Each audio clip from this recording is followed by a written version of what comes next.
오늘의 말씀의 제목인데요. 한번 같이 읽어보겠습니다. 시작. 순교자의 피는 교회의 씨앗이다. 한 번 더요. 순교자의 피는 교회의 씨앗이다. 오늘 이 말씀의 제목은 초대교회의 한 변증가 터툴리안의 말을 제목으로 따봤습니다. 순교자의 피는 교회의 씨앗이다. 저희 대한예수교 장로회에서는 6월 셋째 주 주일을 순교자 기념주일로 제정하여 신앙의 유산을 기리고 있습니다. 합동, 통합 모두 다요. 순교자 기념주일로 초대교회부터 근현대 교회에 이르기까지 수많은 순교자들이 그 사이 교회의 이야기를 만들어 왔습니다. 순교자 기념주일을 맞이하면 우리는 자연스럽게 떠오르는 단어가 있게 되는데요. 그건 바로 죽음이라는 단어입니다. 누군가가 믿음을 지키다가 죽임을 당한 이야기, 누군가는 박해 속에서도 예수님을 부인하지 않기 위해 결국 죽음을 선택했던 그와 같은 이야기들입니다. 그런데 순교를 잘못 우리가 이해를 하게 되면 자칫 기독교가 마치 죽음이라는 그 자체를 미화하는 것처럼 우리가 들릴 수도 있을 것 같습니다. 그러나 기독교에서는 순교자를 죽고 싶어서 죽은 사람으로 절대 우리는 그렇게 전달하지 않고, 물론 그렇다고 우리는 생명을 가볍게 여기기 때문에 순교자의 삶들을 우리가 함께 나누고 그 은혜를 나누고 우리도 그와 같이 살아야 된다라고 이야기를 하지도 않습니다. 오히려 순교라는 것은 인간의 생명, 하나님께서 사람에게 주신 그 생명이 너무나도 귀하다는 것을 아는 사람이기 때문에 바로 예수님을 부인하면서까지는 나는 그렇게 살고 싶진 않습니다 라고 했던 사람들의 이야기가 바로 순교자의 이야기입니다. 그러므로 순교라는 것은 생명의 주인이 하나님이 되시고, 그리고 바로 그 예수 그리스도, 그가 나의 주인이 된다라는 것을 끝까지 고백하는 것, 그것이 바로 순교이지 않을까 싶습니다. 오늘 우리가 볼 스데반 이야기도 저는 마찬가지다라고 생각을 합니다.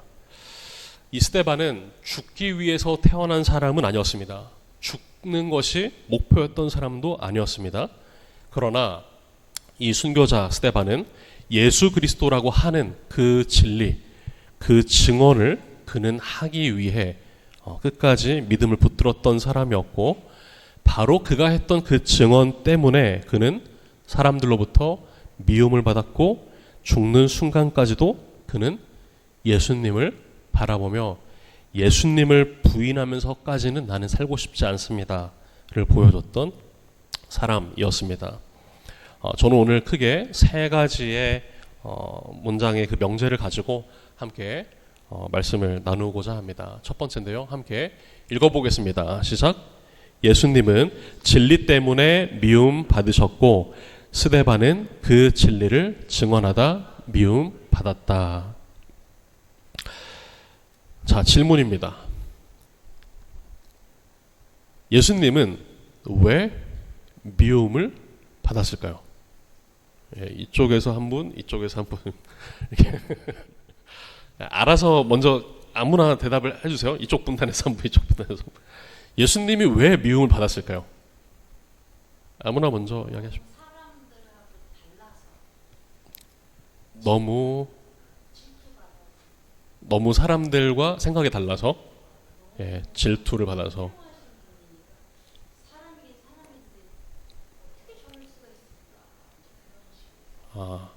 네, 너무나 사람들과의 그 알고 있던 그 관념, 생각들이 달라서 죽임을 당했다, 미움을 받았다.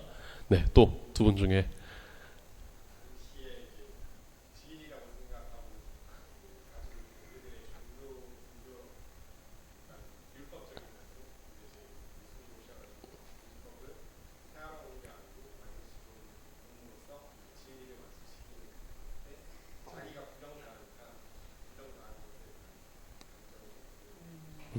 네. 예수님은 진리를 완성하러 오셨는데 사람들이 보기에는 율법을 폐하는 것처럼 보였기 때문에 죽임을 당했다. 예, 두 대답 다 정답인 것 같습니다. 예수님께서는 이 땅에 오셔서 악을 행하시지 않으셨죠. 예수님께서 하는 모든 말과 행동은 다 선한 것이었습니다. 예수님은 당연히 사람들을 해치신 적도 없었고 오히려 사람들을 고치시고 도와주시고 죄인들을 불러주셨고 가난하고 소외된 자를 다 치료해 주셨고 품어주셨습니다. 그런데 예수님은 결국에는 미움을 받으셨습니다. 왜냐하면 여러분이 말씀하신 대로 예수님은 사람들이 감추고 싶어 했던 그 무언가를 진리라고 드러내 주셨기 때문이었습니다. 예수님께서는 겉으로는 경건해 보이지만 속으로는 하나님을 멀리하고 하나님의 그 정신과는 많이 멀어져 보였던 그 종교인들, 종교자들, 당시 지도자들, 모든 종교 생활하는 모든 사람들의 안 좋았던 그 마음, 안 좋았던 생각을 수면 위로 올려 보여주셨습니다. 성전과 율법을 붙들고 사람들이 나는 성전을 중심된 생활을 했어, 나는 율법, 하나님의 말씀을 끝까지 붙들며 생활을 했어 라고 스스로들 생각을 했지만, 그러나 정작 하나님께서 보내신 아들인 예수 그리스도를 거절하는 모습을 통해 성경은 인간의 불완전함, 그 진리를 다 알 수 없는 불완전함, 인간의 완악함을 보여주셨습니다. 오늘 우리가 함께 읽은 이 스데반의 사건도 마찬가지인데요. 사도행전 6장 9절로 10절 말씀을 함께 읽어보겠습니다. 시작. 이른바 자유민들 즉 구레네인, 알렉산드리아인, 길리기아와 아시아에서 온 사람들이 회당에서 어떤 자들이 일어나 스데반과 더불어 논쟁할세 스데반이 지혜와 성령으로 말함을 그들이 능히 당하지 못하여. 아멘. 지금 말씀에서처럼 스데반은 지혜와 성령이 충만해서 어떤 사람들이 와 토론을 하든 그 토론에 있어서도 항상 이겼던 사람. 스데반은 그 정도로 성령과 지혜가 충만한 사람이었다고 성경은 이야기를 합니다. 그런데 단순히 이 성령과 지혜가 충만했던 스데반이 당시에 이 초대교회에서 그 무언가 사람들의 그 어려움들을, 형편들을 도와주는 그 구제 사역만 했던 사람이 아니었고, 이 사람은 분명히 사람들과 많은 변론을 하고 또 가르치기도 하고 증거하게 됐던 복음을 전하는 사람이었다라는 거죠. 사람들은 이 스데반과 함께 토론을 하고 신앙과 관련된 이야기를 많이 했지만, 그러나 그들은 능히 당해내지 못했습니다. 그러자 사람들이 스데반을 이기기 위해서 진리를 이야기하면 진리를 가지고 이야기를 계속해야 되는데 진리로 맞서지 않게 되죠. 성경을 보면 그 다음 구절부터 이제 사람들이 스데반을 무너뜨리기 위해 거짓 증인들을 세우기 시작합니다. 그러면서 스데반이 했던 그 말들을 왜곡합니다. 뒤틀어 버립니다.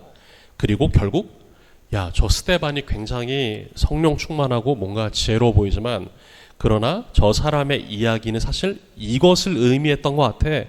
근데 이거를 결국 우리가 알고 있는 신앙과 전혀 상반된 개념인 것 같아 하면서 이제 그 사람을 위험한 사람으로 이제 몰아갔다라는 거죠. 오늘이 순교자 기념 주일이니까 한 사람 이야기를 또 해보겠습니다. 주후 2세기 예수님의 탄생을 기준으로 해서 그로부터 약 100년 정도 이후의 이야기입니다. 주 2세기에도 산발적인 박해들이 많이 일어났습니다. 당시에 서머나의 회중 감독이었던 폴리캅이라고 하는 사람이 있어요. 이 폴리캅은 굉장히 중요한 초대교회의 인물인데, 스데반과 같이 이 사람은 많은 사람들 군중들로부터 처형을 당했던 사람이었습니다. 당시에 이 총독은요, 폴리캅에게 그리스도를 네가 저주해라. 그러면 너의 목숨만큼은 건질 수 있을 것이다 라고 이야기를 했습니다. 하지만 폴리캅은 나는 88해 동안, 나는 88세 동안 그분을 섬겼지만 그분은 나에게 아무런 잘못도 하신 적이 없었습니다. 내 인생 통틀어 하나님께서는 나를 조금도 좋지 않은 것으로 인도하신 적이 없습니다. 그런데 어찌 나를 구원하신 그 왕을 모독하란 말이요. 그러자 이 총독은요, 다시 한 번 더 수호신 가이사의 이름으로 네가 맹세를 해라. 하지만 이 폴리캅은 다시 한번 나는 그리스도인입니다. 그러자 더 수위를 높여서 총독이 한 번 더 기회를 줄 텐데 네가 이 기회를 잃어버리면 너는 불태워 죽일 것이다 라고 위협을 하게 됩니다. 그러자 이 폴리캅은 1시간 동안 살을 불꽃보다 나는 영원한 형벌의 불꽃을 비교할 수가 없습니다. 라고 이 총독에게 충고를 건네며 결국 그는 화형을 당하게 됩니다. 이 폴리캅이 마지막 생애를 마치던 그 해는 주후 156년경에 있었던 일입니다. 오늘 우리가 함께 읽었던 이 사도행전 6장 11절 또 13절 그 이후를 또 보게 되면은요, 성경은 이렇게 기록을 합니다. 함께 읽어볼게요. 사람들을 매수하여 말하게 하되 이 사람이 모세와 하나님을 모독하는 말을 하는 것을 우리가 들었노라 하게 하고 백성과 장로와 서기관들을 충동시켜 와서 잡아가지고 공회에 이르러 거짓 증인들을 세우니 이르되 이 사람이 이 거룩한 곳과 율법을 거슬러 말하기를 마지 아니하는도다. 아멘. 결국에는 진리를 전달했던 이 스데반을 어떻게 해서는 사람들이 이제 이길 수가 없으니까 어떻게 됐다고요?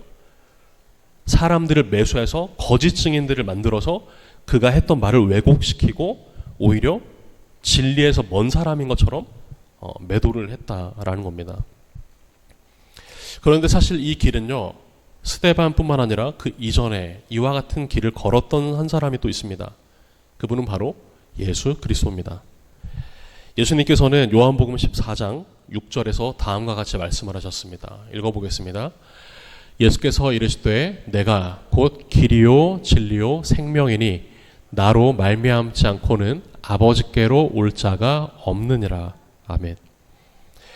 예수님께 일어났던 그 일, 예수님이 진리를 말했을 때 사람들이 오히려 그 진리를 쳐내는, 저 사람은 이단이다, 사입이다, 정신병이 있다. 예수님께 일어났던 그 일이 결국에는 예수님의 이 복음을 들은, 그 복음을 알게 된 스데반에게도 일어났습니다. 예수님은 진리 그 자체로 미움을 받으셨고 스데반 역시도 그 진리를 증언하다가 미움을 받게 됐다라는 거죠. 그런가 하면 두 번째로 함께 읽어보겠습니다. 시작. 스데반은 예수님처럼 성전을 새롭게 해석했다. 사도행전 7장을 보게 되면 스데반은 이제 아브라함, 요셉, 그리고 모세, 다윗, 솔로몬에 관한 이야기를 쭉 이제 그가 펼쳐 나가기 시작합니다. 그러면서 그렇게 이제 이야기를 하기를 7장 48절을 함께 읽어보겠습니다. 시작. 그러나 지극히 높으신 이는 손으로 지은 곳에 계시지 아니하시나니 선지자가 말한 바. 지금 이 말씀에서 지극히 높으신 이는 손으로 지은 곳에 계시지 아니하시나니, 이게 중요한 포인트예요. 스데반의 설교는 아브라함부터 다윗 솔로몬까지 이어지는 그 모든 이 유대의 그 역사를 쭉 이어가면서 단순히 그냥 역사에 관한 이야기만 그가 했던 것이 아니라 지극히 높으신 분을 이야기를 하면서 결국 손으로 지은 곳에 그분은 한정된 곳에 계시는 분이 아니셨다라는 이야기로 그가 이 메시지를 거의 마무리하게 됩니다. 하나님은 성전에 갇혀 계신 분이 아니다 라고 지금 그가 이야기를 하고 있다는 거죠. 이것은 예수님께서 성전에 대해서 하셨던 그 말씀과 동일한 맥락으로 이어지게 됩니다. 무슨 말이냐면 예수님께서는 많은 사람들 앞에서 성전을 무너뜨리고 내가 그것을 사흘 만에 다시 세우겠다라고 말씀을 하셨단 말이죠. 요한복음은 이 말씀을 이렇게 기록했습니다. 요한복음 2장 21절 읽겠습니다. 그러나 예수는 성전된 자기 육체를 가리켜 말씀하신 것이라. 아멘. 수많은 사람들이 성전 중심으로 나는 신앙생활하고 있어. 오늘날로 치면 나는 교회 중심으로 나는 신앙생활하고 있어라고 많은 사람들이 이야기하지만, 그러나 예수님은 저 성전이 무너질지라도 나는 그것을 사흘 만에 일으킬 것이다. 결국 이 것의 중요성은 무엇입니까? 눈에 보이는 성전보다 더 중요한 것은 자신의 죽음을 통해 그 무너진 성전의 그 영광을 내가 세우겠다라고 말씀을 하신 거다라는 거죠. 결국 예수님께서는 성전 중심의 신앙을 가졌던 그 사람들의 그 신앙을 자기 자신의 신앙의 중심으로 완성을 하셨다라는 겁니다. 성전이 있고 성전이 무너지면 그럼 하나님의 영광은 추락하는 것입니까? 아니죠. 그러면 오늘날의 교회가 있다가도 교회가 사라지면 하나님의 영광이 추락합니까? 그것은 또 아니죠.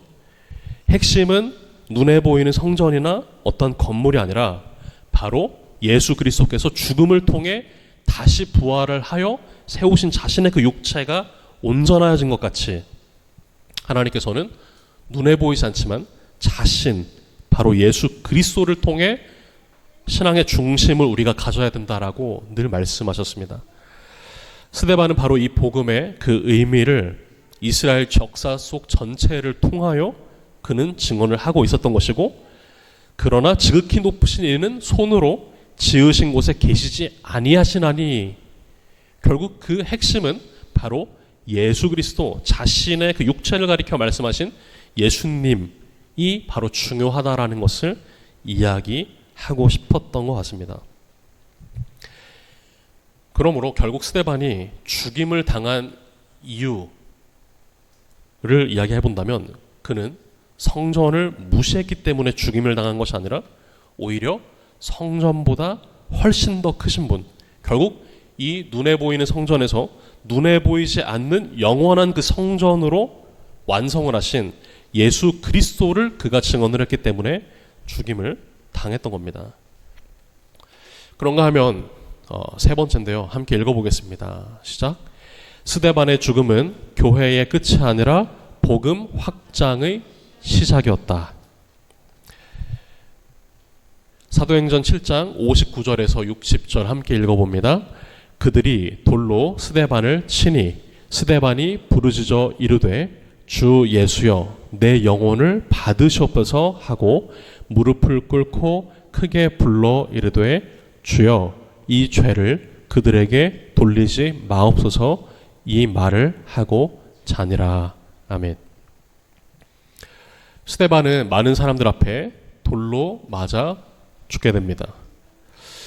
이와 같은 것은 사람의 눈으로 보게 되면 굉장히 성령과 지혜가 충만한 한 사람의 큰 거인, 영적 거인의 죽음, 교회가 뭔가 손실을 입은 것과 같은 것으로 보일 수가 있었습니다. 그러나 초대교회의 입장에서 이것은 분명 충격적인 사건이 분명했지만, 그러나 사도행전은 스데반의 그 죽음을 단순한 비극이었다라고 말하지 않습니다. 왜냐하면 그 다음 사도행전 8장으로 넘어가게 되면 예루살렘 교회에 큰 박해가 일어나게 되고 성도들이 흩어지고 사람의 눈으로 볼 땐 교회가 완전히 처참하게 무너지고 뿔뿔이 흩어지는 것 같지만, 결국에는 사도행전은 이렇게 이야기를 하고 있기 때문입니다. 8장 4절인데요. 함께 읽어보겠습니다. 그 흩어진 사람들이 두루 다니며 복음의 말씀을 전할세. 아멘.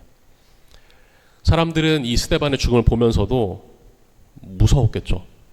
야, 저렇게 예수님을 증거하고 야, 크리스찬이 된다라는 건 이렇게 무서운 거구나.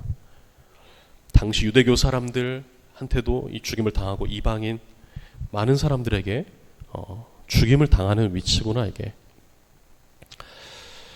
하지만 분명히 성경은 흩어진 사람들이 뿔뿔이 흩어져서 더 이상 예수님을 전하지 않았다라고 이야기를 하지 않고 오히려 복음의 말씀을 흩어져서 전했다라고 이야기를 하고 있다라는 거죠.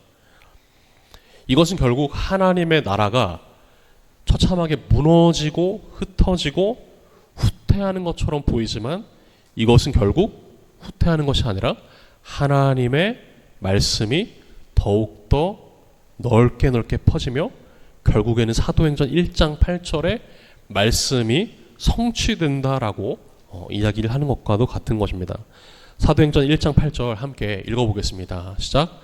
오직 성령이 너희에게 임하시면 너희가 권능을 받고 예루살렘과 온 유대와 사마리아와 땅끝까지 이르러 내 증인이 되리라 하시니라.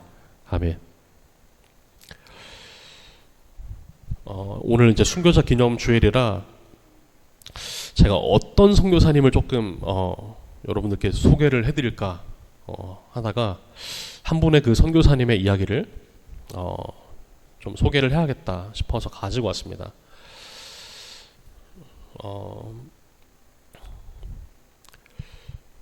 이제 중국 이야기를 잠깐 해볼게요. 중국의 이제 청나라가 붕괴된 다음에 서구 열강들이 이제 반식민지를 이제 중국 사람들이 식민지를 하려 했고, 당시에 또 국내에 있었던 중국 사람들의 이 군인들이 수많은 그 민중들을 이제 잡기 시작하는 피폐한 삶이 이어지게 됩니다. 그런데 그러다가 베이징 대학을 중심으로, 베이징 대학생들을 중심으로죠, 전국적으로 반제국주의 그리고 반봉건주의의 시위인 1919년 1919년 5월 4일 신문화운동이 일어나게 됩니다. 이 과정에서 많은 지식인과 청년들층 사이에서 마르크스와 레닌주의가 확산이 되었습니다. 이러한 역사적 배경 아래에서 이제 공산주의라는 것이 태동하게 되고요. 1921년 공식적으로 공산당이 창당이 되게 됩니다. 그러면서 이후에 마오쩌둥의 주도하에 농민을 기반으로 세력을 확장하고 중국의 현대사의 흐름을 완전히 바꾸게 되는 모습이 나타나게 됩니다. 루스 터커라고 하는 이 저자의 선교사 열전이라고 하는 책에 보면 제가 그대로 한번 인용을 해드리겠습니다. 1920년대가 되자 중국은 무정부 상태가 되었다. 손문 정부는 갖가지 도전에 직면하였으며 지방 도시들에는 10개도 넘는 정부가 난립하였고 변경 지역에는 군벌들이 지배하고 있었다. 1925년 손문이 서거하자 중국 내에 외국인들의 운명은 전보다 더 위험해졌다. 모택동의 지휘 아래 세력을 확장한 공산당은 인민재판으로 많은 선교사들을 처형하였다. 반대 세력으로 장개석이 일어나자 사태는 더욱 악화가 되었다. 1927년 그는 북벌을 단행하여 수천 명의 사상자를 냈다. 그리고 선교사들에게는 내륙을 떠나라는 경고가 내려지게 됐다. 그래서 1927년 한 해 동안 50%의 외국인 선교사들이 중국을 떠나 다시 돌아오지 않았다. 이런 혼란한 상황 속에 선교 사역은 위축될 수밖에 없었지만 CIM, 선교단체입니다. CIM은 그 반대였다. 상황이 가장 암울했던 1929년 선교회 대표 호스트는 다음 이제 이후에 2년간의 사역을 위해 200명을 더 보내달라고 선교 본부에 요청을 하게 된다. 이제 제가 소개하려고 하는 이제 인물인데요. 이 CMI라고 하는 이제 선교 단체입니다. 이 선교 단체가 중국 이제 내륙 선교회라고 보시면 돼요. 이제 공산당이 수많은 외국인들이 이제 몰아내고 이제 절반 정도 남았던 이제 상황 속에 CMI라고 하는 선교 단체가 다른 단체와는 반대로 우리의 이 중국 땅에 200명의 선교사를 더 파송해달라고 요청을 합니다. 근데 이때 대부분 상황이 좀 위험할 수 있으니 남자 선교사님들로 많이 보내달라고 요청을 합니다. 그런데 재밌는 것은 200명의 선교사가 필요한데 당시에 모집 투입된 인원은 84명만이 남자였다고 합니다. 위험한 곳인 줄 알면서도 많은 젊은 여성들이 용감하게 선교사로 당시에 자원했다고 했어요. 그 중에는 무디 성경학교 출신이었던 베티 스코트, 지금 저 사진의 여성분입니다.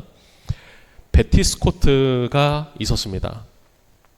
근데 저 여성분은 원래 그 이전에 자신의 그 부모님이 두 분 다 중국에 먼저 이제 선교를 하러 가 계셨던 거고, 이제 본인은 이제 무디 성경학교에서 선교사에 대한 이제 그 공부들을 하고 파송받기 위한 준비들을 했던 것으로 보입니다. 그랬던 그녀가 이제 무디 성경학교에서 이제 대학 캠퍼스 생활을 하다가 이제 뭐 기도 모임도 있었을 거 아니에요. 기도 모임에서 이제 존 스템이라고 하는 이제 저 이제 오른쪽에 있는 남자분인데, 기도회에서 이제 저 남자분을 알게 됩니다.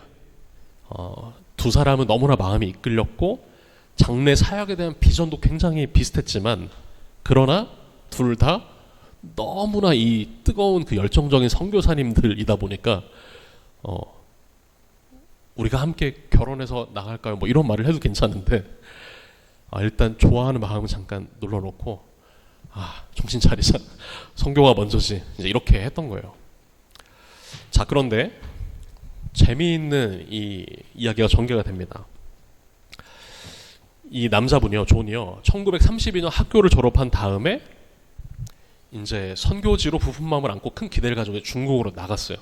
나갔는데 그곳에서 뜻하지 않게 아주 우연히 당시에 다른 지역에 있다가 상하이로 온 저 여성분, 베티 스코트를 또 만나게 된 거예요. 중국이 얼마나 넓습니까? 그가 상하이에 갔는데 마침 그 여성분도 글로 왔다가 잠깐 얼굴 보고 다시 또 여성분은 돌아가게 되는, 이러한 이제 기가 막힌 이제 일들이 나타나게 된 거죠.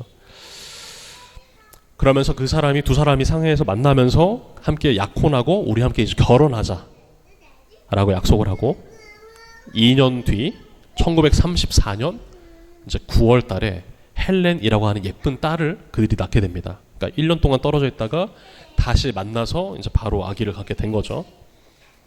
그런데 등려의 기쁨도 잠시, 2년 전에 선교사가 철수를 해버렸던 중국의 한 지방이었던 안회이라고 하는 그 지방에서 여기에 일꾼이 필요하니까 일꾼을 보내주세요라는 그 임무를 두 사람이 이제 결혼한 상태에서 이곳에 이제 파송을 받게 되는 임무를 받게 됩니다.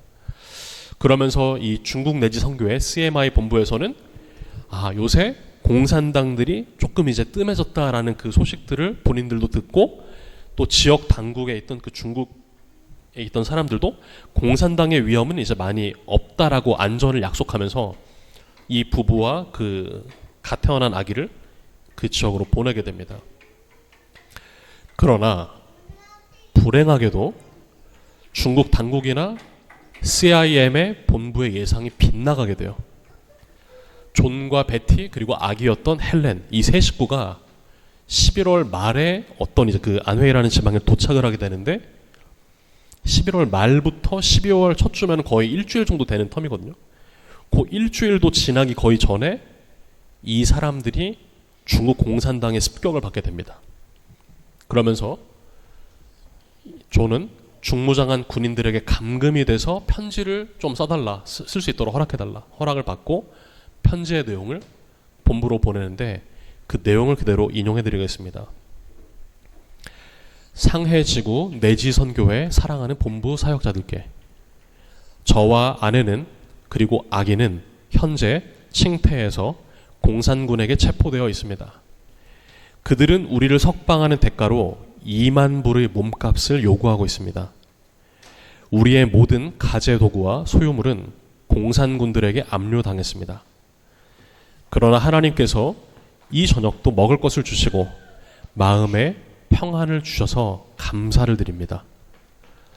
하나님께서 여러분이 어떻게 해야 할 것인지에 대해 지혜를 주시고 우리에게는 견딜 수 있는 인내와 용기와 마음의 평안을 주실 것입니다. 주님은 능력의 하나님이시며 우리가 이런 어려움을 겪을 때 놀라운 친구가 되어주십니다. 사건은 오전에 갑자기 발생했습니다. 공산군이 근처에까지 왔다는 소문은 항상 떠도는 것이었기 때문에 그러한 소문을 듣고도 피신할 준비를 하지 못했습니다. 그러다가 너무 늦고 말았습니다. 하나님께서 여러분을 축복하시고 좋은 길로 인도하실 것입니다. 우리는 살든 죽든 하나님께 영광을 돌릴 뿐입니다. 주님 안에서 존 스템 올림. 이 편지를 쓴 다음 날 스템 가족들은요, 고된 행군을 강요당하게 됩니다. 그리고 이제 두 사람 다 이제 중국말을 이제 학습을 했다 보니 이제 행군을 하면서 공산군의 그 사람들의 대화를 엿듣게 된 거예요. 그랬더니 자신들의 목숨뿐만 아니라 저 아이까지 그 목숨을 해하려는 계획들을 듣게 됩니다. 왜냐하면 이제 아기가 막 갓 태어났으니까 돌볼 수 없다. 그냥 죽여버리자. 뭐지 이렇게 이야기를 했나 봐요.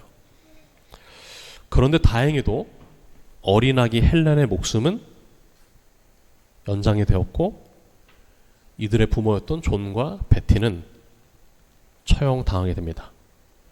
그들이 긴 행군을 하고 목적지에 도착하자 사람들은 이 두 사람의 겉옷을 벗기고 시가지를 행진하게 하고 그렇게 놀림을 당했다고 합니다. 그런 후에 군인의 대장으로 보이는 사람이 두 사람을 포함한 많은 사람들을 강제로 모아놓고 그들을 공개 처형했습니다. 이들이 처형된 지 약 일주일 후에 아기 헬렌은 쌀바구니에 실려서 150km의 산악 여행을 거쳐 다른 선교사의 가정에 인도되었다고 합니다. 중국인 신자들이 스템 부부가 처형이 되고 난 이제 30시간 뒤에 한 집에 버려져 있던 그 아기 울음소리를 듣고 그 아기를 숨겨 또 다른 선교사의 가정으로 데려왔다라는 거죠. 이 이야기들을 들은 사람들은 큰 충격을 받았습니다. 물론 CIM 본부도 큰 충격을 받게 됩니다. 그러나 그들의 순교는 다른 어떤 사건보다도 더 강력한 결속의 계기를 제공했다고 이 책에서는 말하고 있습니다. 스템 부부의 순교에 자극받은 수많은 청년들이 그들의 삶을 선교에 헌신해야겠다라는 계기로 작동이 되고 그리고 그들이 처형을 당한 그 몇 년 뒤는 그 이전에 있었던 가장 많은 헌금이 들어왔던 때를 넘어서는 이와 같은 기록이 선교사 열전에 기록이 되어 있습니다. 말씀을 마무리하려고 합니다. 세상은 순교자를 죽이면 복음도 죽겠지 라고 생각을 합니다. 그러나 복음은 순교자의 피를 타고 더 멀리 흘러갑니다. 예수님의 죽음, 그리고 스데반의 죽음, 그리고 순교자들의 죽음 이후도 마찬가지였습니다. 스데반의 죽음 뒤에는 사울이라고 하는 사람이 있었고 바울이죠. 스데반이 죽자 교회는 끝난 것이 아니라 오히려 더 예루살렘 넘어 온 유대와 사마리아 땅끝까지로 세계의 선교의 길이 열리게 됩니다. 순교자들이 죽자 그 죽음을 구심점으로 다시금 복음 증거자들이 나타나기 시작했다는 것. 저는 오늘 이 이야기를 여러분들이 꼭 기억하셨으면 좋겠고 순교자 기념주일 매해마다 있는 이 시간들 가운데 한 분 한 분 그 순교자들의 이야기를 조금씩 더 알아가는 계기가 되었으면 좋겠습니다. 기도하겠습니다. 하나님 아버지 감사합니다. 하나님께서 우리에게 귀한 복음을 주셨고 이 복음이 정말로 많은 사람들의 피를 통하여 지켜지고 전해져 내려왔음을 하나님 기억합니다. 하나님 터툴리안에 했던 이야기대로 순교자의 피는 교회의 씨앗이라고 했습니다. 하나님 오늘 우리가 받고 누리는 이 귀한 복음이 하나님 누군가의 하나님 수많은 순교자들의 피가 있었기에 우리가 그 소식을 듣게 되고 알게 되었음을 하나님 고백합니다. 하나님, 우리도 이 귀한 피의 복음을 또한 잘 수호하고 또 잘 지켜내어 다음 세대로까지 계속해서 이어져 가게 하는 증거자, 전달자의 역할, 그 삶들을 살 수 있도록 축복하여 주옵소서. 이제는 우리 구주 예수 그리스도의 은혜와 하나님의 사랑과 성령의 교통, 인도, 위로 충만케 하심의 역사가 오늘 이 자리에 모여 순교자 기념 주일에 이 말씀을 듣고 예수님, 또 스테반, 또 폴리캅, 하나님 또한 이 존 스템의 가족들의 이야기를 통해 다시 한번 복음으로 또한 무장하기 원하고 그 가치를 되새기길 원하는 사랑하는 형제 자매들의 머리 위에와 인투교회 위에, 사랑하는 조국교회 위에 이제로부터 영원토록 함께 계실지어다. 아멘.